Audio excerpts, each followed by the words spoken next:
জয় মা তারা। আজ অফিসের মিটিংয়ে শেষে চলে গিয়েছিলাম সেই ভাইরাল অরুণদার দোকানে, জয় মা তারা অরুণদার দোকানে। ঠিক আছে, তো আমরা অনেকটা লেট করে গিয়েছিলাম, তাই অনেক কিছু ছিল না, শেষ হয়ে গিয়েছিল।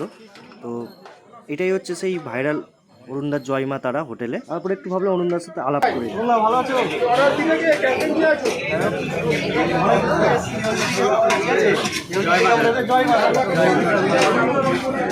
আমরা যেহেতু অনেকটা দেরিতে গিয়েছিলাম, তাই বেশি কিছু ছিল না বলে তাই মেনু হিসাবে আমরা নিয়ে নিয়েছিলাম মশলা কুলচা আর হচ্ছে পনির নমরত্ন। এটাই আপাতত পক্ষে বেস্ট ছিল আমার। আর এখানে পেঁয়াজ আদা রসুন ছাড়াই নাকি নিরামিষ। আমরা যেটা খেয়েছি সেটা হচ্ছে 4.5 টাকার প্লেট। আমি আপাতত ফেসবুক ইউটিউবে দেখেছি এখানে নিরামিষ খাবার নাকি খুব সুন্দর খেতে, তাই আমিও আজকে টেস্ট করলাম।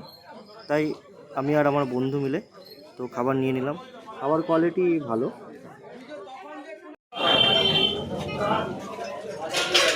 জয় মা তারা।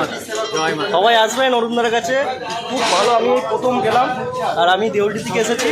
মানে এত সুন্দর খাবার আমি এরকম নিরামিষ আমি দেখি না কোথাও, খুব সুন্দর লাগলো। পুরোটাই আদা রসুন পেঁয়াজ ছাড়া, পুরোটা আদা রসুন পেঁয়াজ ছাড়া। হ্যাঁ, আমি ফেসবুকেও দেখেছি, ইউটিউবেও দেখেছি।